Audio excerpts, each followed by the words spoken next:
Hallelujah hallelujah praise the Lord கர்த்தருடைய நாமத்துக்கு மகிமை உண்டாகட்டும். கர்த்தருடைய ஆராதனைக்கு கடந்து போகலாம்.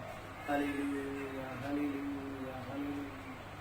ராஜா உம் பிரசன்னம் போதுமையா, எப்போதும் எனக்கு போதுமையா.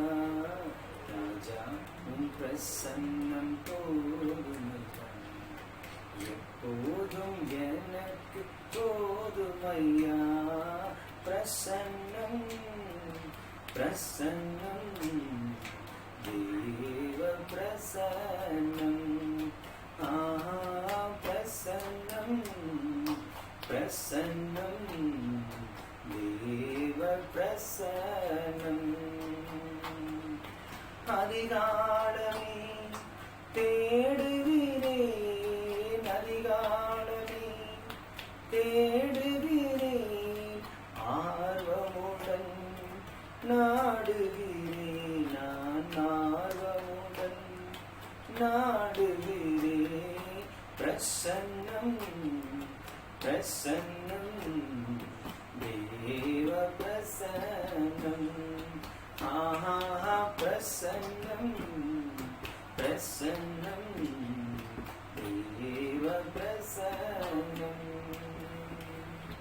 உலகம் எல்லாம் மாயையா, உலகம் எல்லாம் மாயையா, உம்மன் ஒன்றே எனக்கு போதுமையா, உம்மன் ஒன்றே எனக்கு போதுமையா. பிரசன்னம் பிரசன்னம் தேவ பிரசன்னம். பிரசன்னம் பிரசன்னம் தேவ பிரசன்னம்.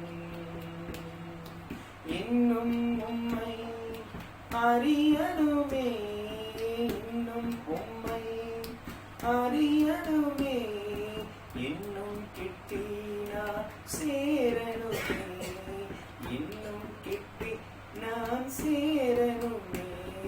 பிரசன்னம் பிரசன்னம் தேவ பிரசன்னம். பிரசன்னம் பிரசன்னம் தேவ பிரசன்னம். கரம் பிடித்த நாயகரே, கரம் பிடித்த நாயகரே, கைவிடாத எங்கள் தூயவரே, கைவிடாத எங்கள் தூயவரே. பிரசன்னம் பிரசன்னம் தேவ பிரசன்னம். பிரசன்னம் பிரசன்னம் தேவ பிரசன்னம். அநாதிதேவன் அடைக்கலமே எனக்கு, அநாதிதேவன் அடைக்கலமே, அவர் புயங்கள் எனக்கு ஆதாரமே, அவர் புயங்கள் எனக்கு ஆதாரமே. பிரசன்னம் பிரசன்னம் தேவ பிரசன்னம். பிரசன்னம் பிரசன்னம் தேவ பிரசன்னம். ஹல்லேலூயா. இந்த நாளிலும் கூட அவருடைய பிரசன்னம் நம்மளை மூடிக்கொள்வதாக. இந்த காணொலியிலும் பார்க்கிற உங்களுக்கும் சரி, இங்கே எனக்கும் சரி, கர்த்தர் தாமே அவருடைய பிரசன்னத்தினால் நம்மை மூடுவாராக. கரம் பிடித்த நாயகன் உன்னை எப்படி கைவிடுவா? மாம்சத்துக்குரிய கணவன் உன்னை கைவிடலாம், ஆவிக்குரிய கணவனாக இருக்கிற புருஷன் என் ஆண்டவர் இயேசு கிறிஸ்து உன்னை கைவிடுகிறார். மாம்சத்துக்குரிய உனக்கு வாக்கு கொடுத்து அதை மறந்து போய் உன்னை கைவிடலாம். என் ஆண்டவர் இயேசு கிறிஸ்து அவர் வாக்கு கொடுத்து ஒரு நாளும் மாறுவதில்லை. அந்த வாக்கை நிறைவேற்றி அதை முடிக்கும் வரை உன்னை விட்டு விலகவும் மாட்டார், உன்னை கைவிடவும் மாட்டார். அதான்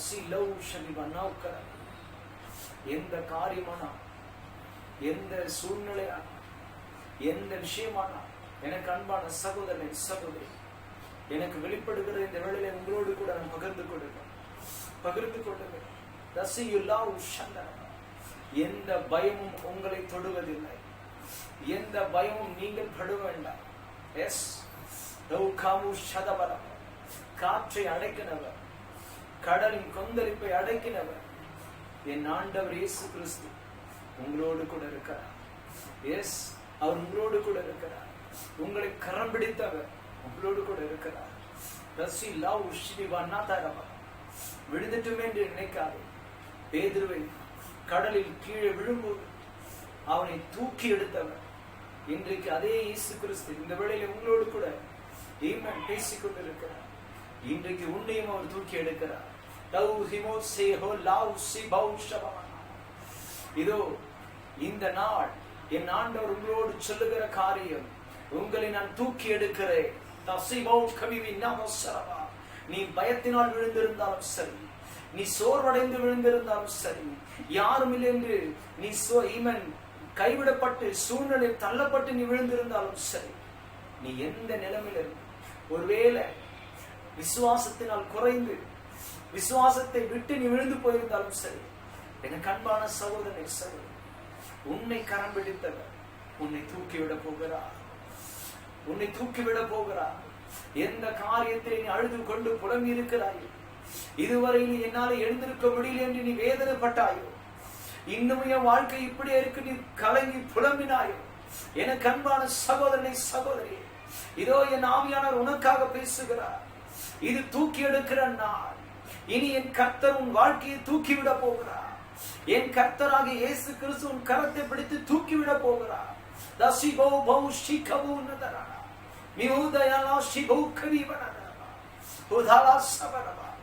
நல்லாதானே இருந்தது, சரியாதானே போயிட்டு இருந்தேன், நான் எப்படி விழுந்து எனக்கு தெரியல நீ நினைக்கிறியா?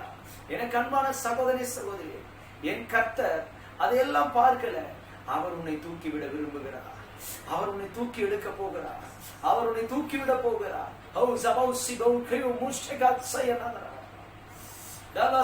எதை குறித்து நீ கவலைப்படாதே, எதை குறித்து நீ சோர்ந்து போகாதே, எதை குறித்து நீ பயப்படாதே. எனக்கு அன்பான சகோதரி சகோதரி, நீ எதை குறித்தும் கவலைப்படாதே, எதை குறித்தும் சோர்ந்து போகாதே, எதை குறித்தும் பயப்படாதே. எல்லாவற்றுக்கும் மேலான என் ஆண்டவர் இயேசு கிறிஸ்து இந்த எல்லா காரியத்திலிருந்து உன்னை தூக்கிவிட போகிறார். தூக்கி எடுக்கப்படுகிற நாள் இது என்று உனக்கு சொல்லுகிறேன்.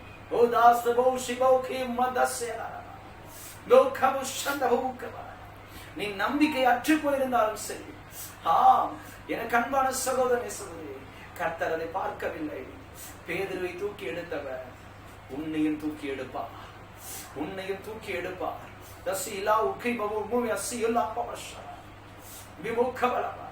என் தேசம் விழுந்து போனது, என் தேசம் விழுந்து போனது, என் சூழ்நிலை விழுந்து போனது, என் நாடு விழுந்து போனது, என் வீடு விழுந்து போனது என்று நினைக்காதே. கர்த்தர் மீண்டும் உங்களை தூக்கி எடுப்பார். என் இயேசு கிறிஸ்து மீண்டும் உங்களை தூக்கி விடுவார். நீங்கள் மீண்டும் எழுப்பி பிரகாசித்து ஜொலிக்கும்படி கர்த்தர் உங்களுக்கு உதவி செய்ய போகிறார். அவர் தாமே பாடுபட்டு சோதிக்கப்பட்டதினாலே அவர் உங்களுக்கு உதவி செய்ய போகிறார். அவர் உங்களுக்கு உதவி செய்ய போகிறார். உதவி கரம் நீட்டி உன்னை பிடித்து தூக்கி விட போகிறார் என்று உனக்கு சொல்லுகிறேன்.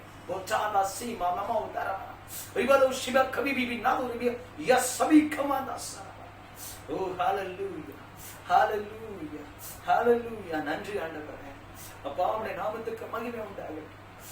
பார்க்கிற ஒவ்வொருவருடைய வாழ்க்கையும் நீ தூக்கி எடுக்கும்படி மனதார அப்பா தாழ்த்தி நோக்கி பார்க்க வழி நடத்துமா. தூக்கி விட்டதுக்காக ஸ்தோத்திரம், தூக்கி எடுத்ததுக்காக ஸ்தோத்திரம், ஆமா கரத்தை பிடித்ததுக்காக ஸ்தோத்திரம். நன்றி ஆண்டவரே. இயேசுவின் நாமத்தில் ஜெபிக்கிறோம் நல்ல பிதாவே, ஆமென். கர்த்தருடைய நாமத்துக்கு மகிமை உண்டாகட்டும். இந்த வேளையில கூட கர்த்தருடைய வார்த்தைக்குள்ள நாம் போகும்படியாக இயேசு கிறிஸ்து நாமத்தினாலே உங்களை வாழ்த்தி நான் இந்த காணொலி மூலம் வரவேற்கிறேன். ஹல்லேலூயா. கர்த்தருடைய நாமத்துக்கு மகிமை உண்டாகட்டும். 1 பேதுருவின் புஸ்தகம் 4ஆம் அதிகாரம் 7 - 10 வரைக்கும் உள்ள வசனங்களை நாம் பார்க்கலாம். 1 பேதுரு 4ஆம் அதிகாரம் 7 10 வசனம் வரைக்கும் நாம் பார்க்கலாம். எல்லாவற்றிற்கும் முடிவு சமீபமாயிற்று, ஆகையால் தெளிந்த புத்தி உள்ளவர்களாய் இருந்து ஜெபம் பண்ணுவதற்கு ஜாக்கிரதை உள்ளவர்களாய் இருங்கள். எல்லாவற்றுக்கும், மறுபடியும் சொல்றாரு, எல்லாவற்றுக்கும் மேலாக ஒருவரில் ஒருவர் ஊக்கமான அன்புள்ளவர்களாய் இருங்கள். அன்பு திரளான பாவங்களை மூடும். முறுமுறுப்பு இல்லாமல் ஒருவரை ஒருவர் உபசரியுங்கள். 10 அவனவன் பெற்ற வரத்தின்படியே நீங்கள் தேவனுடைய பற்பல கிருபையுள்ள ஈவுகளை பகிர்ந்து கொடுக்கும் நல்ல உக்கிரானக்காரர் போல் ஒருவருக்கொருவர் உதவி செய்யுங்கள். அல்லேலூயா. இந்த 4 காரியங்களை கர்த்தர் இந்த நாளிலே ஒரு முக்கியமான ஒரு வரியை சொல்லிட்டு சொல்றாரு. என்னன்னா, எல்லாவற்றுக்கும் முடிவு சமீபமாயிற்று. அதாவது இந்த ஒட்டுமொத்த உலகத்துக்கு முடிவு சமீபமாய் இருக்கிறது. இனிமே காலம் செல்லாது. நம்ம நிறைய பேர் சொல்லுவாங்க, இனி காலம் செல்லாது, தேவனுடைய ராஜ்யம் சமீபமா இருக்கிறது, கர்த்தருடைய வருகை சமீபமா இருக்கிறது அப்படின்னு சொல்றோம் இல்லையா? அது போல தேவன் இன்னைக்கு இந்த அடியனோடு கூட உங்களோடு கூட பேசுகிற வார்த்தை என்னன்னா, எல்லாவற்றுக்குமே இனி காலத்துக்கு ஒரு முடிவு, நாட்களுக்கு ஒரு முடிவு அப்படிலாம் இல்ல, எல்லாவற்றுக்குமே ஒரு முடிவு சமீபமா ஆயிடுச்சான். சூரியனுக்கு ஒரு முடிவு வரப்போகுது, சந்திரனுக்கும் முடிவு வரப்போகுது. அது மாதிரி எல்லாத்துக்கும், பூமிக்கும் ஒரு முடிவு வரப்போகுது, வானத்துக்கும் ஒரு முடிவு வரப்போகுது, அதுல வாழ்ற எல்லாத்துக்கும் ஒரு முடிவு வரப்போகுது. எல்லாவற்றுக்கும் ஒரு முடிவு வரப்போகுதுங்க. அது சமீபமாயிடுச்சு.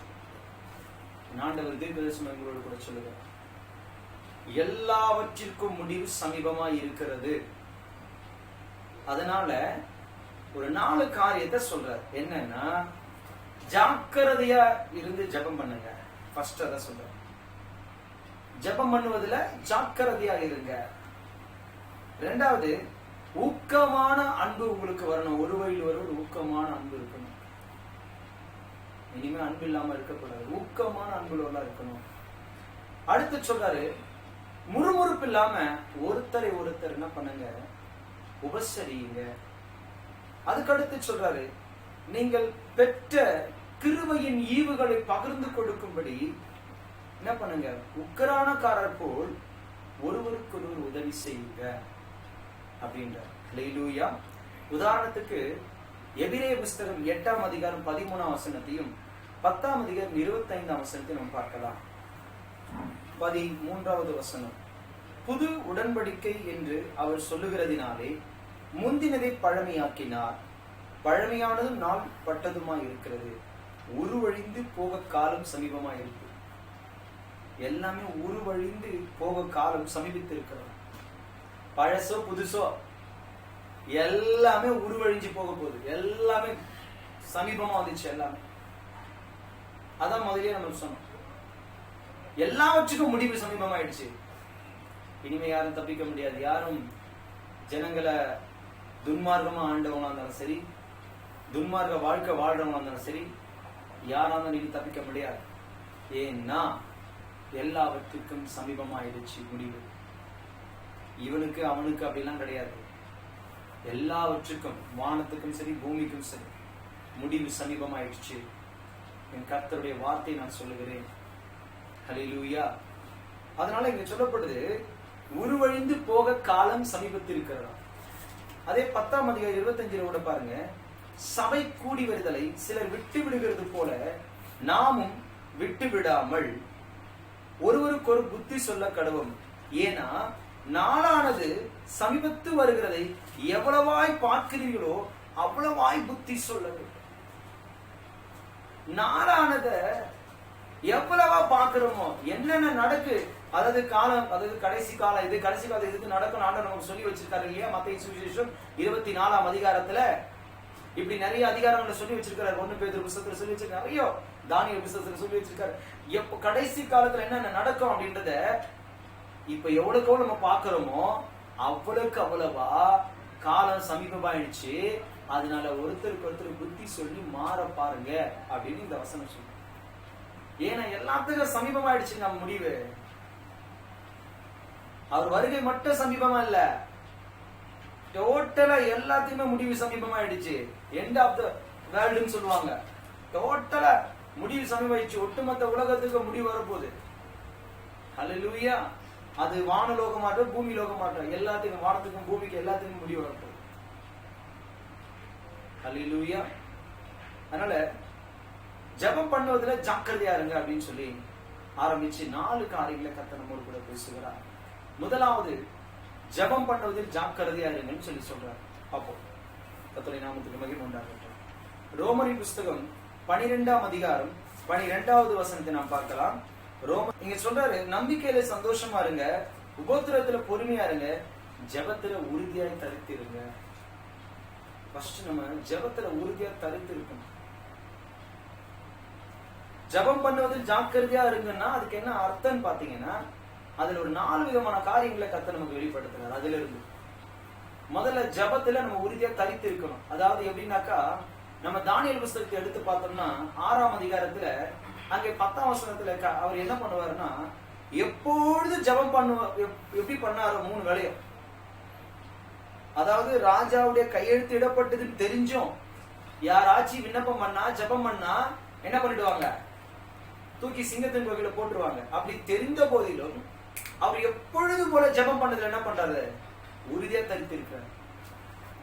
என்ன சிங்கத்தின் கூட யாரையா போடட்டும், நான் எப்பவும் போல பண்ற ஜெபத்தை நான் என்ன பண்றேன், நான் கண்டிப்பா பண்ணுவேன்.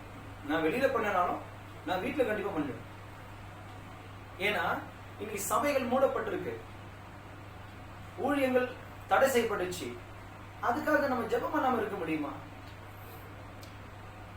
ஹல்லேலூயா. பேதுரு சிறைச்சாலையில போட்டாங்க, வெளியில போய் ஊழியம் செய்ய முடியாது. ஆனா அதுக்காக உடன்மொழியர்கள் யாவரும் ஜெபிக்காம இருந்தாங்களா? அப்போஸ்தலர் 12ஆம் அதிகாரம் 12ஆம் வசனம் 5-7 பாருங்க. அவங்க ஊக்கமான ஜெபத்தை பண்ணாங்க. ஊக்கமான ஜெபனா என்ன தெரியுமா? விடுதலையாகிற வரைக்கும் விடலைங்க, விடுதலையாகிற வரைக்கும் ஜெபம் பண்ணாங்க. ஹல்லேலூயா. உறுதியா தரித்து இருக்கணும். எப்பவுமே எந்த சூழ்நிலை, வெளியில தடை பண்ணிட்டாங்களா, வீட்டுல ஜெபி. உன்னுடைய ஜெபத்தை மட்டும் விட, ஜெபம் பண்ணதுல ஜாக்கிரதையா இரு. எப்பவுமே ஜெபத்தை தரித்து இருங்க, ஜெபத்தை மட்டும் விட்டுறாதீங்க. லூக்கா 18:1 அடுத்தது, சோர்ந்து போகாமல் ஜெபம் பண்ணணும்னு சொல்றாரு. விடுதலை கிடைக்கல இன்னமும். ஏன்னா நீங்க பார்த்திருப்பீங்க, எவ்வளவு பேர் ஊழியக்காரங்க, பாஸ்டர்ஸ் எவ்வளவு விசுவாசிங்க இந்த கொரோனா கோசம் உபவாசம் போட்டு ஜெபிச்சாங்க. இந்த நாள்ல முடிஞ்சிடும், இந்த வாரத்துல முடிஞ்சிடும் எதிர்பார்த்தாங்க, எங்கேயும் முடியல. பயப்படாதீங்க. அதுதான் ஆண்டவர் சொல்றாரு, சோர்ந்து போகாம ஜெபம் பண்ணுங்க. சோர்ந்து போகாதீங்க, விடுதலை வரல நினைக்காதீங்க. அங்க அதுக்கு விளக்கமே கொடுக்கிறார். லூக்கா 18ஆம் அதிகாரம் 1-7 வரைக்கும் தெளிவா சொல்றாரு. கொல்லாதவனா ஒரு ராஜாவா இருந்தா கூட அவன்கிட்ட போய் அடுத்து அலட்டிட்டு இருந்தா அவனே என்ன பண்றான், நியாய விசாரிக்க முன் வரான். அதனால தம்மால் தெரிந்து கொள்ளப்பட்டவங்கள நீடி பொறுமையோட அந்த நியாய விசாரிக்காமல் இருப்பாரோ? சோர்ந்து போகாம ஜெபம் பண்ணுங்க, கண்டிப்பா நமக்கு விடுதலை தருவார் ஆண்டவர். காலம் எல்லாத்துக்கும் சமீபமா இருக்கு, நம்ம சோர்ந்து போய் விழுந்துடக்கூடாது. ஜெபம் எப்பவுமே பண்ணிட்டே இருக்கணும், சோர்ந்து போகாம பண்ணணும். ஹல்லேலூயா. அதுக்கு அடுத்து இன்னொரு விஷயம் சொல்றாரு ஆண்டவராகிய இயேசு கிறிஸ்து சொல்றாரு மத்தேயு 26:41, சோதனைக்கு உட்படாதபடி விழித்திருந்து ஜெபம் பண்ணுன்னு சொல்றாரு. ஹல்லேலூயா. உறுதியா தரித்திருந்து ஜெபம் பண்ணணும். நல்லா கவனிங்க. அடுத்தது ஊக்கமா ஜெபம் பண்ணணும். அதுக்கு அடுத்தது சோர்ந்து போகாம ஜெபம் பண்ணணும். அதுக்கு அடுத்தது 4வது விஷயமா சொல்றாங்க, நீங்க சோதனைக்கு உட்படாதபடி என்ன பண்ண கூடாது, சோதனைக்கு உட்படாதபடி விழித்திருந்து ஜெபம் பண்ணுங்க. ஒரு நாளைக்கு நீங்க ஜெபம் பண்ணாம விட்டீங்கன்னா கூட அந்த நாள்ல என்ன பிரச்சனை, என்ன ஆபத்து உங்க வீட்டுக்கு வரும்னு தெரியாது. பிசாசு எப்படி உள்ள வருவான்னு தெரியாது. ஹல்லேலூயா. பிசாசானவன் எவனை விழுங்கலாம் என்று காத்து கொண்டு இருக்கிறான், வாய் பிளந்துகிட்டு. கர்ஜிக்கிற சிங்கத்தை போல வாய் பிளந்து கொண்டு இருக்கிறான். நம்ம ஜெபம் பண்றதை விட்டுட்டோம்னு வச்சுங்க, தானியேலுடைய வாழ்க்கையை பாருங்க. கையெழுத்திட்ட போதிலும் அவர் ஜெபம் பண்ணினார். வீட்டுக்குள்ள தூக்கி சிங்கத்தின் கோகையில போட்ட போதும் அவர் ஜெபம் பண்ணினார். தேவதூதர் சிங்கத்தின் வாயை கட்டி போட்டாங்க. அப்படிதான் நம்ம பாக்குறோம். ஐயோ சிங்கத்துக்கு போட்டாச்சு, அவ்வளவுதான் முடிஞ்சிச்சா? ஐயோ கொரோனா வந்துச்சு, இனிமே ஒன்னும் தப்பிக்க முடியாதா? இல்ல, நாம ஜெபம் பண்ணணும். ஹல்லேலூயா. சோர்ந்து போகாம பண்ணணும், ஊக்கமா பண்ணணும், உறுதியா தரித்து இருந்து பண்ணணும். அழகா தெளிவா சொல்லுங்க, சோதனைக்கு உட்படாதபடி ஜெபம். ஒரு நாள் ஜெபிக்கலனோட அதிகாலை ஜெபிக்கலாம் கூட, ஏன்னா வேதம் சொல்லுகிறது நீதிமொழிகள் புஸ்தகத்துல 8:17 அதிகாலை தேடுகிறவர்கள் கண்டடைவார்கள் சொல்லுங்க. நம்ம நிச்சயமா ஒவ்வொரு நாளும் அதிகாலை எழுந்து ஜெபிக்கணும், விழித்திருந்து ஜெபிக்கணுங்க, கவனமா இருக்கணும். விழித்திருந்தா கவனமா இரு. ஜெபிக்கிறத நம்ம விட்டுட்டோம், பிசாசு உள்ள புரிஞ்சிருவான், பிசாசு உள்ள நுழைஞ்சிருவான், குடும்பத்தை கலைப்பான், குடும்பத்துக்குள்ள விரோதத்தை உண்டு பண்ணுவான், வியாதியை கொண்டு வருவான், கஷ்டத்தை கொண்டு வருவான், நஷ்டத்தை கொண்டு வருவான், சாபத்தை கொண்டு வருவான், அழிவு கொண்டு வருவான். என்ன நடக்கும் ஏது நடக்கும் தெரியாது.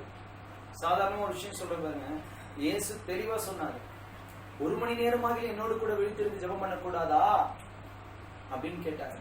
திரும்பவும் போய் அவங்க தூங்குனாங்க,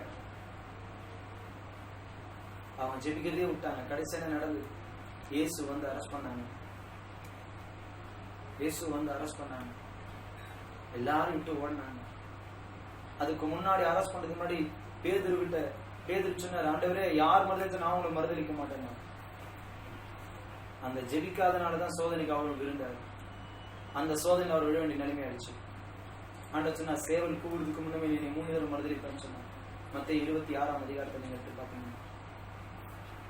அதே போல பாருங்க, அந்த சோதனையில் அவர் விழுந்தார். ஜெபிச்சிருந்தா கண்டிப்பா ஆவிக்குள்ள இருந்திருப்பாரு. அவர் ஆவிக்குள்ள இருந்திருந்தாருன்னா நிச்சயமா வைராக்கியமா இயேசுக்காக மறுதலிக்காம தன்னை ஒப்பு கொடுத்திருப்பாரு. ஆனா ஜெபிக்காதனால மாம்சம் தான் கிரியை செஞ்சிச்சு. அதனாலதான் இயேசுவை பார்த்து அங்க ஒரு சோதனையா வருது, நீ அவனோடு இயேசுவோடு கூட இருந்தவன் தானேன்னு சொல்லி கேட்கிறாங்க.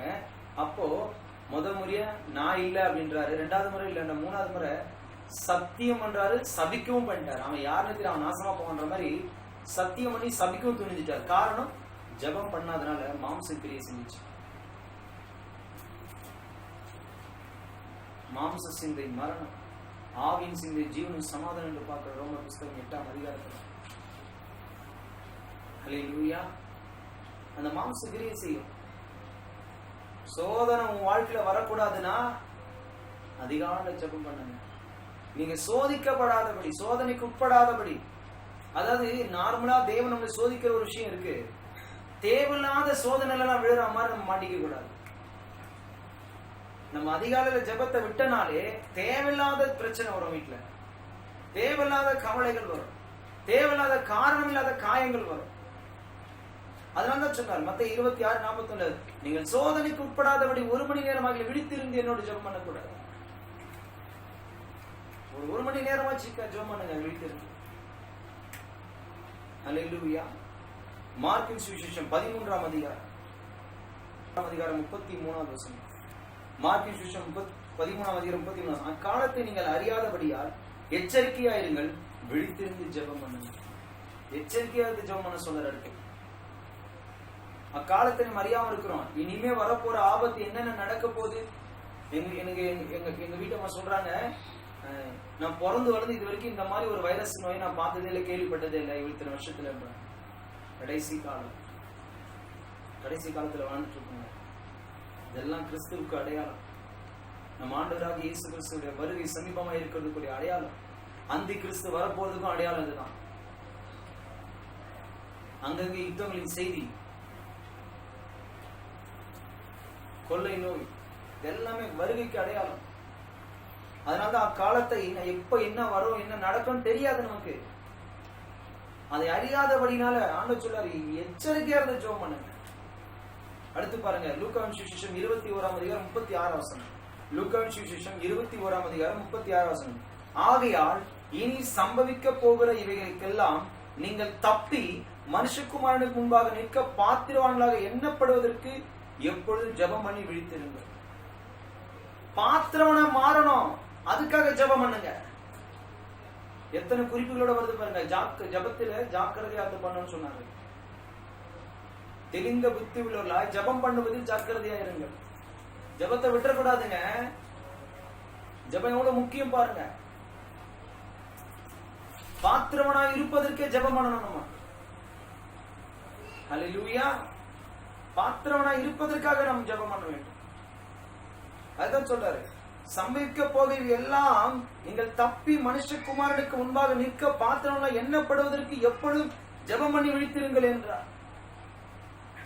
இப்ப நடந்துட்டு இருக்க எல்லா காரியத்துக்கும் இயேசு கிறிஸ்து மனுஷகுமாரனாக வரப்போறார். மீண்டும் அவருக்கு முன்பாக தலை குனியாம தலை நிமிர்ந்து அவருடைய பாத்திரவனா அவருக்கு நம்ம ஏற்படுத்த என்ன பாத்திரமா அந்த பாத்திரம் நிற்கும்படிக்காக ஜெபம் பண்ணணும். ஜெபம் இல்லைன்னா நம்ம பாத்திரமா இல்லாம போயிடும். ஒரு பாத்திரம் எப்பவுமே யூஸ் பண்ணிட்டே இருந்தா அது நல்லா யூஸ் பண்ணிட்டே இருக்கும். தூக்கி மூலையில போட்டா அவ்வளவுதான், அந்த பாத்திரம் பிரயோஜனம் இல்லை. யூஸ் பண்ணாமே வச்சு ஒரு பிரயோஜனம் இல்லை. எந்த ஒரு பொருளும் யூஸ் பண்ணாதான் நல்லா இருக்கும். யூஸ் பண்ணாதான் அதுக்கும் பேரு. யூஸ் பண்ணாத பொருள் என்னத்துக்கு ஒண்ணுக்கு உதவாத பொருள் தூக்கி தான் போடணும். அந்த மாதிரி பயன்பட்டுட்டே இருக்கணும். எப்பவுமே ஜெபத்தில் இருக்கணும். நம்ம ஜெபம் பண்ணிட்டே இருந்தாதான் அவருக்கு முன்பாக பாத்திரமான போய் நிற்க முடியும். அடுத்து 7ஆம் அதிகாரம் 5வது வசனம். 1 கொரிந்தியர் புத்தகம் 7ஆம் அதிகாரம் 5ஆம் வசனம். உபவாசத்திற்கும் ஜபத்திற்கும் தடையிராதபடி இருவரும் சில காலம் பிரிந்திருக்க வேண்டும் என்று சம்மதித்த நாள் என்று ஒருவரை ஒட்டு பிரியாதிருங்கள். உங்களுக்கு விரதத்துவம் இல்லாமையால் சாத்தான் உங்களை தூண்டி விடாதபடிக்கு மறுபடியும் கூடி வாழுங்கள். நம்ம ஜெபம் பண்றது கூட பிரிவினை எதுவும் வந்துடக்கூடாது. கூடி வாழ்வதற்கே நம்ம ஜெபம் பண்ணணுங்க. சில காலம் பிரிந்திருக்க வேண்டும் சம்மதித்தால் அன்றி ஒருவரை விட்டு பிரியாதிருங்க. ஜெபம் பண்றதுக்காக நம்ம என்ன பண்ணக்கூடாது, ஒருமனப்பட்டுதான் ஜெபிக்கணும்னு சொல்றாரு. ஏன்னா ஒருமனப்பட்டுதான் ஜெபிக்கணும். நம்ம இஷ்டத்துக்கு தனித்தனியா ஜெபிச்சா கூட பிரிவு வந்துடும் உள்ள. ஒருமனப்பட்டு ஜெபிக்கணும். அதனாலதான் மத்தேயு 18:19 சொல்றாரு, ஒரு காரியத்தை குறித்து 2 பேர் ஒருமனப்பட்டால் அதை ஆசீர்வதிப்பேன்னு சொன்னார். அதனாலதான் அப்போஸ்தலர் 4ஆம் அதிகாரம் 30-31 அங்க பார்த்தோம்னா அவர்கள் கூடி இருந்த இடம் அசைக்கப்பட்டது என்று பார்க்கிறோம். அதனாலதான் அப்போஸ்தலர் 12ஆம் அதிகாரம் 5-7 அவர்கள் ஊக்கமான ஜெபத்தோடு கூடி என்ன பண்ணாங்க, பேதுருக்காக ஜெபிக்கும் போது தேவ தூதன் இறங்கி வந்தான் என்று பார்க்கிறோம். கூடி ஜெபிக்க கத்துக்கணும். அல்லேலூயா. அடுத்தது அப்போஸ்தலர் 10:2 அவன் தேவ பக்தி உள்ளவன் தன் வீட்டார் அனைவரும் தேவனுக்கு பயங்கரமாய் இருந்து ஜனங்களுக்கு மிகுந்த தர்மங்களை செய்து எப்பொழுதும் தேவன் நோக்கி ஜெபம் பண்ணி கொண்டிருந்தான். எப்பொழுதும் ஜெபம் பண்றவனா இருந்தான். காலையில மாலையில மதியம் இரவு அப்படிலாம் இல்ல. அவனுக்கு எப்பெல்லாம் ஜெபிக்கணும்னு நினைக்கிறானோ தவறாம எப்பவுமே ஜெபிக்கவனா இருந்தான். எப்பொழுதும் தேவனை நோக்கி ஜெபிக்கவனா இருந்தான். இல்ல அதிகாலை ஜெபிச்சிட்டேன், இப்ப நான் ஜெபிக்க தேவையில்ல, இனி ஃபுல்லா நான் ஜெபிக்க மாட்டேன். அதிகாலை ஜெபிச்சா நீ ஃபுல்லா ஜெபிக்க தேவையில்ல, முழங்கால் போட தேவை. நேரம் கிடைக்கும் போதெல்லாம் ஜெபம் பண்ணுங்க. நேரத்தை வீணடிக்காம ஜெபம் பண்ணுங்க. அதிகாலை ஜெபிச்சா அன்னைக்கு ஃபுல்லா ஜெபிக்க மாட்டாங்க. அன்னைக்கு ஃபுல்லா ஜாலியா இருக்குது, வெளியே போடுறது, வாங்க போடுறது, இங்க போடுறது, இப்படி போடுறது, ஜாலியா வீட்டுல ரெஸ்ட் எடுத்து வீட்டுல ரிலாக்ஸா எல்லாமே ஓகே. நான் ரிலாக்ஸா இருக்கேன் அதெல்லாம் சொல்ல. ஆனா நேரம் கிடைக்கும் போது கர்த்தருக்கு பயன்படுத்தணும். எவ்வளவா நேரம் கிடைக்குது அவ்வளவா கர்த்தருக்கு பயன்படுத்தணும். சும்மா உட்காந்து கதை பேசுறதை விட அதை விட முழங்கால் போடுங்க, ஜெபத்துல உட்காருங்க, ஆண்டவரோடு பேசுங்க. நீங்க பேசுவது அவர் எதிர்பார்த்துட்டு இருக்காரு. அவர் உங்களோடு பேச வாஞ்சியா இருக்கிறார். அதனால சொன்ன, ஒரு வீட்டில் வாசப்படி நான் கதவை தட்டுகிறேன், அவன் கதவை திறந்தால் நான் அவனோடு கூட அவன் வீட்டுக்குள்ளே வந்து அவனோடு கூட நான் போஜனம் பண்ணுவேன்றார். கண்டிப்பா உங்க கூட வருவார், உங்க கூட உட்கார்ந்து சாப்பிடுவார், உங்க கூட பேசுறதுக்கு ஆசைப்படுறாரு. ஆண்டவர் நிச்சயமா பேசுவார். நேரம் ஃப்ரீயா இருக்கா, ஜெபம் பண்ண வேண்டாம், அவர் பாதத்துல உட்காந்து அமைதியா இருங்க, கண்டிப்பா அவர் உங்களோட பேசுவார். தேவனை நோக்கி எப்போதும் ஜெபம் பண்றவனா இருந்தான் யோர்நேலியு என்ற மனுஷன். அல்லேலூயா. எபேசியர் புத்தகம் 6ஆம் அதிகாரம் 18வது வசனம். எந்த சமயத்திலும் சகல விதமான வேண்டுதலோடு விண்ணப்பத்தோடு ஆவியினால் ஜெபம் பண்ணி, எந்த சமயமா இருந்தாலும் சரி சகல விதமான வேண்டுதலோடு எல்லா காரியத்தோடு சொல்லி ஜெபம் பண்ணு. ஆனா ஆவியினால ஜெபம் பண்ண, மாம்சத்துல எல்லாம் ஜெபம் பண்ணாரு. அதான் சொல்றாரு, எந்த சமயத்திலும் சகல விதமான வேண்டுதலோடு விண்ணப்பத்தோடு ஆவியினால ஜெபம். ஒரு பிரச்சனை வருதா, ஒரு சூழ்நிலை வருதா, ஒரு கஷ்டம் வருதா, ஒரு ஏதோ ஒரு ப்ராப்ளம், என்ன ஒரு சூழ்நிலையா இருந்தாலும் சரி, எந்த காரியமா இருந்தாலும் சரி, நிச்சயமானு சொல்லுங்க. ஆனா ஆவினால நிறைஞ்சு ஜெபம் பண்ண, ஆவினால ஜெபம் பண்ண. ஏன்னா கர்த்தரை தொழுது கொள்ளும் ஆவியோடும் உண்மையோடும் தொழுது கொள்ள வேண்டும். ஆவியில நிறைஞ்சு ஜெபம் பண்ணுங்க. ஆவி இல்லைன்னா ஒண்ணுமே பண்ண முடியாது. பலத்தினால பராக்கிரமத்தின் பரிசுத்த ஆவினாலதான் ஆகும் வேதம் சொல்லுகிறது. ஹல்லேலூயா. அதனாலதான் உங்களுக்கு சொல்றேன், ஆவினால ஜெபம் பண்ணுங்க. எல்லா வேண்டுதலையும் சொல்லுங்க. என்னென்ன குறிப்பு இருக்கு உங்களுக்கு, என்னென்ன ஜெபம் நீங்க குறிப்பு வைக்கிறீங்க, தாராளமா சொல்லுங்க. அதனாலதான் 1 Péதுரு 5:7 சொல்லப்படுகிறது, அவர் எல்லா சகலத்தையும் விசாரிக்கிறபடியா இருக்கிற அப்படின்னால அவங்க கவலை எல்லாம் சொல்லுங்க. வேதம் சொல்லுது, அவர் நம்ம விசாரிக்கிறவரா இருக்கிறாருங்க. எல்லா வேண்டுதலையும் சொல்லுங்க, தப்பே கிடையாது. ஆனா ஆவியில நிறைந்து ஜெபம் பண்ணுங்க. ஹல்லேலூயா. அடுத்து 1 தெசலோனிக்கேயர் புஸ்தகம் 5ஆம் அதிகாரம் 17வது வசனம். புஸ்தகம் 5ஆம் அதிகாரம் 17வது வசனம். இடைவிடாமல் ஜெபம் பண்ணுங்க. கடைசியா இடைவிடாமல் ஒரு காரியத்தை குறித்து நீங்க ஜெபிக்கிறீங்கன்னா அதை விடாம புடிச்சு ஜெபம் பண்ணுங்க. அதை விடுதலை கிடைக்கிற வரைக்கும் ஜெபம் பண்ணுங்க. இடைவிடாமல் ஜெபம் பண்ணுங்க. எதுக்காக நீங்க ஜெபிக்க ஒரு முயற்சி எடுத்தீங்களோ அந்த முயற்சி விடாம பிடிங்க. அதுல ஜெயம் கிடைக்கிற வரைக்கும் விடாதீங்க. இடைவிடாமல் ஜெபம் பண்ணு. கண்டிப்பா கர்த்தர் வாழ்க்கை காரியத்துல ஒரு உதவி செய்வார். ஒரு நாளும் நான் கைவிடவே மாட்டேன். இடைவிடாமல் ஜெபம் பண்ணு. என்ன குறிப்பை மென்ஷன் பண்ணி அந்த குறிப்பை தவறாம சொல்லிட்டே இரு. அந்த குறிப்பை வச்சுக்கிட்டே இரு. அதனாலதான் முதல்ல சொன்ன 1 Péதுரு 5:7 அழகா சொல்றாரு, அவர் நம்ம விசாரிக்கிறவரா இருக்கிறாருங்க. நீங்க இடைவிடாம சொல்றதை கூட சொல்லிட்டே இருங்க. ஆண்டவரே என் கூட இருங்க, ஆண்டவரே என் கூட இருங்க, ஆண்டவரே எனக்கு ஹெல்ப் பண்ணுங்க, ஆண்டவரே எனக்கு உதவி செய்யுங்க, ஆண்டவரே எனக்கு என்னோட பேசுங்க, ஆண்டவரே எனக்கு இது வேணும். கண்டிப்பா கேளுங்க. இடைவிடாமல் பண்ணுங்க. அதையே தொடர்ச்சியா செய்யுங்க. ஏன்னா எல்லாவற்றுக்கும் முடிவு சமீபமா இருக்கிறது. அதனால ஜெபம் பண்ணுவதில் ஜாக்கிரதையா இருக்கணும். ரொம்ப விட்டுறக்கூடாதுங்க ஜெபத்தை. எதுவுமே கிடைக்கலன்னு சோர்ந்து போய் விட்டுறக்கூடாது. அதிகாலை ஜெபத்தை விட்டுறக்கூடாது. ஜெபம் போல ஜெபம் பண்றதை விட்டுறக்கூடாது. நம்ம பார்த்த குறிப்புகள் எல்லாமே அதுதான். எத்தனை குறிப்பு கிட்டத்தட்ட பார்த்திருக்கோம் பாருங்க. 1 2 3 4 5 10 குறிப்புகளை பார்த்திருக்கோம். ஜெபம் பண்றதுல 10 குறிப்பு இருக்கு கிட்டத்தட்ட. இன்னும் இருக்கு, சொல்றோம் உங்ககிட்ட. இத்தனை விதமான ஜெபம் நம்ம பண்ண வேண்டிய அப்படி இருக்கணும். சோதனைக்கு உட்படாத அப்படி இருந்து ஜெபம் பண்ணணும். எவ்வளவு விஷயங்களை கத்து நமக்கு இப்ப சொல்லிருக்கோம். ரொம்ப ரொம்ப ஜாக்கிரதையா இருங்க. ஏன்னா எல்லாவற்றுக்கும் முடிவு சமீபமாயிடுச்சுன்னு சொல்றாரு. இனிமேலாம் டைம் கிடையாதுங்க. அதனாலதான் நிறைய டிவி சேனல் சொல்றாங்க, இனி காலம் செல்லாது. அது யாருக்கு வேணா இருக்கட்டும், இவங்களுக்கு அவங்களுக்கு தான் இல்ல, வானத்துக்கும் பூமிக்குமே காலம் சமீபமாயிடுச்சு. எல்லாத்துக்கும் முடிவு வந்துடுச்சு. எந்த நேரத்துல என்ன நடக்க போகுதுன்னு தெரியாதுங்க. தீர்க்க தரிசனமா உங்களுக்கு சொல்றேன்.